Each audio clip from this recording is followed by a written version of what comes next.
رمضان میں جنت کے دروازے کھل جاتے ہیں اور جہنم کے بند ہو جاتے ہیں اور شیاطین پکڑے جاتے ہیں، تو پھر گناہ کیوں ہوتے ہیں؟ یہ جو حدیث ہے نا، پوری اس حدیث کے اندر یہ لکھا جاتا ہے کہ سرکش شیاطین جکڑ جاتے ہیں، جنت کے دروازے کھل جاتے ہیں، جہنم کے بند ہو جاتے ہیں. لیکن اس سے مراد یہ نہیں ہے کہ کرین بھی جکڑا جاتا ہے. ہر انسان کے ساتھ بھی ابلیس کی اولاد میں سے ایک کرین موجود ہے، وہ نہیں جکڑا جاتا. یہ نفس کی جو برائی ہے وہ نہیں جکڑی جاتی، وہ انسان نے خود اپنی ٹریننگ کر لی ہے. سرکش شیاطین کے جکڑنے سے فائدہ کیا ہوتا ہے؟ وہ جنات اور وہ جو سرکش شیاطین جو قرین کو ہر وقت گائیڈنس اور ان کی سپورٹ کر رہے ہوتے ہیں، کہ جب وہ جکڑے جاتے ہیں تو یہ بھی کمزور ہو جاتا ہے. اور انسان، وہ عام انسان جو باقی پورا سال مسجد میں نہیں آتا، اس قرین کو شکست دے کے مسجد میں آ جاتا ہے. اور اسی لیے یہ نیکی اور موسم بہار اس لیے ہے کہ یہ ایک مہینہ اللہ تعالیٰ نے تیرے اوپر تقدیراً آسانی کر دی ہے، سرکش شیاطین کو جکڑ دیا ہے. اب تو آگے بڑھ، اب تو نیکی کا کام کر. کیوں؟ اگر تو نیکی کا کام کرے گا تیرا نفس مضبوط ہوتا جائے گا، نیکی کی طرف تیرا کرین کمزور ہوتا جائے گا. ایک ماہ تو اللہ تعالیٰ نے یہ سپورٹ فراہم کر دی، اب باقی 11 مہینے تو تجھے گستے لڑنا.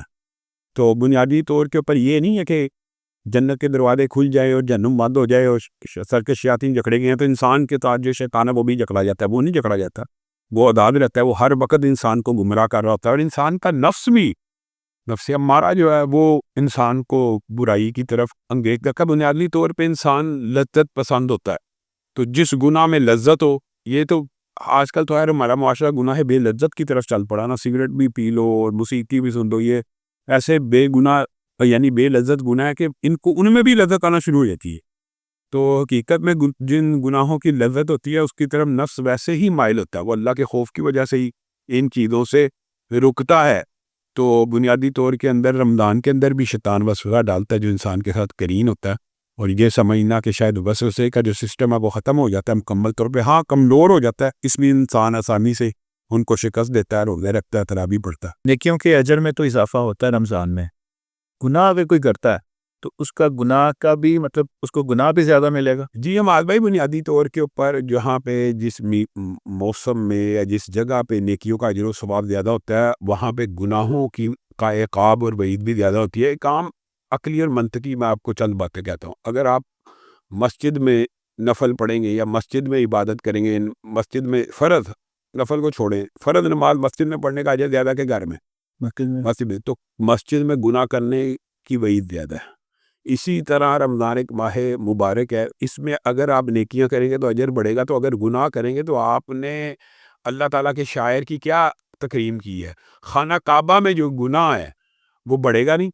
ایک عام معاشرے میں گناہ، یہی تو ابھی ہم نے آپ کے سامنے مقدمہ رکھا کہ مسجد کا ملا گناہ کرے اس کو دوہری سزا ملنی چاہیے. حضرت عمر نے بھی یہ بات کی تھی کہ اگر میری اولاد میں سے کسی نے کیا نا تو میں نے دگنی سزا دینی ہے.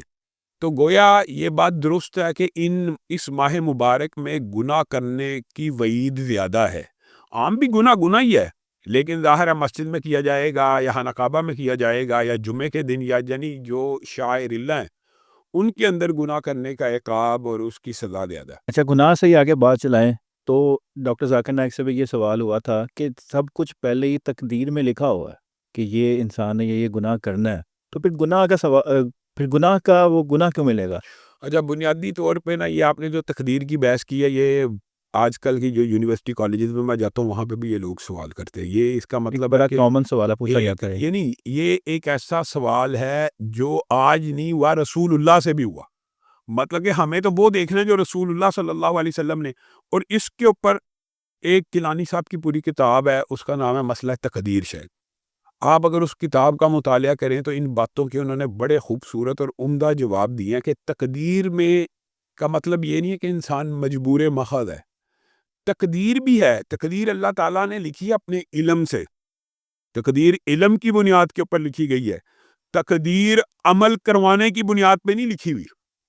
اس کی مثال یہ ہے کہ کوئی ٹیچر اپنے اندازے سے کہے گا کہ یہ طالب علم فیل ہوگا، اگر وہ طالب علم پاس ہوگا تو یعنی محنت کرے گا تو پاس بھی ہو سکتا ہے.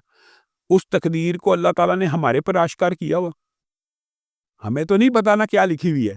تو ہمارے لیے حدیث کی رہنمائی موجود ہے کہ آپ، رسول اللہ صلی اللہ علیہ وسلم سے صحابہ نے یہ سوالات کیا اور متعدد ہیں، کہ آپ نیکی کا عمل کرتے رہو، تو نیکی کا راستہ آسان ہو جائے گا. اور یہی تقدیر سمجھو.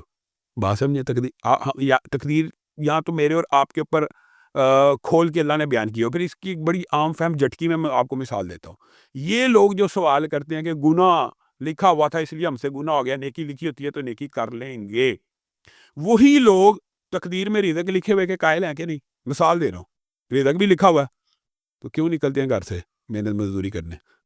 نہ نکلیں بھائی, لکھا ہوا ہے مل جائے گا جتنا ملا مل جائے گا. تو کیوں نکلتے ہیں؟ وہ کہتے ہیں نہیں پھر بھی کرنا ہے.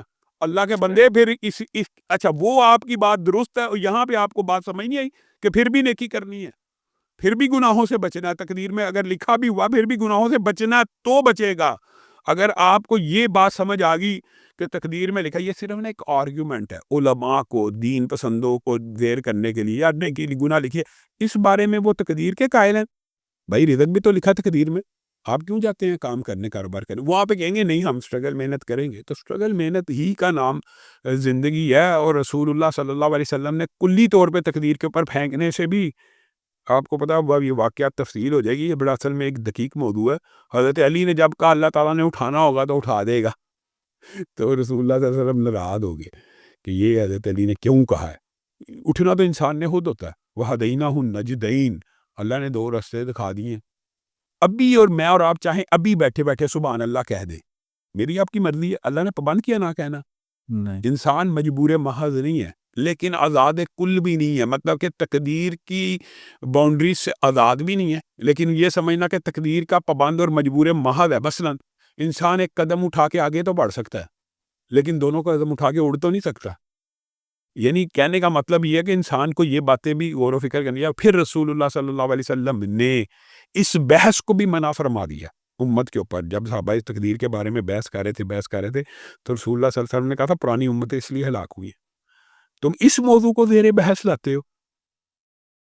اور یہ بات حقیقت ہے کہ تقدیر کے اوپر ایمان لانا ضروری ہے, اور اس کے اوپر ایمان لائے بغیر ہمارا ایمان بھی مکمل نہیں ہوتا. تو اللہ رب العزت نے اپنے علم کی بنیاد کے اوپر رزلٹ لکھا ہے, اور اسی لیے اللہ تعالیٰ نے یہ بھی انسان کو سمجھانے کے لیے بہت سی باتیں ہیں یہ بھی کہہ دیا تاکہ بندہ مایوس نہ ہو کہ تقدیر کو بھی دعا ٹال دیتی ہے, اور جو ٹلنی ہے اس کا بھی اللہ کو پتا ہے. لیکن یہ اللہ تعالیٰ نے سسٹم بنائے ہوئے ہیں کہ مثلا ایک بندے کی زندگی میں لکھا ہوا ہے تقدیر میں کہ اتنے بج کے اتنے منٹ پہ اس کا حادثہ ہونا ہے. وہ تقدیر کے رجسٹر فرشتوں کے پاس ہیں, وہ حادثے کے وقت آئے ہیں کہ حادثہ ہوگا, اللہ تعالیٰ کے امور ہے. اس وقت ان کو بتا دیا جاتا ہے کہ اللہ تعالیٰ نے بدل دیا فلاں دعا کے نتیجے میں یہ حادثہ ٹال دیا گیا. اب آپ سمجھیں, اس کا مطلب ہے انسان کو عمل کے رستے دکھائے گئے ہیں, تقدیر پہ ڈیپینڈنٹ ہونا نہیں. اسلام سب سے پہلے اس چیز کو کنڈم کرتا ہے کہ کوئی انسان یہ سوچے کہ میں تقدیر کے اوپر ڈیپینڈنٹ ہوں. تقدیر کے اوپر ڈیپینڈنٹ کہاں ہونا ہے؟ جب انسان مایوسی کا شکار ہو جائے, غم کا شکار ہو جائے, مصیبت کا شکار ہو جائے, رہنما اصول موجود ہے, وہاں پہ انسان کے اللہ نے لکھی تھی پریشانی آزمائش تقدیر کے اندر, یہ ایک الگ باب ہے. تو یہاں پہ ڈیپینڈنٹ نہیں ہونا کہ اللہ نے چونکہ تقدیر میں لکھ دیا میں نے عمل کرنا ہی نہیں, اب میں نے نیکی کرنی ہے.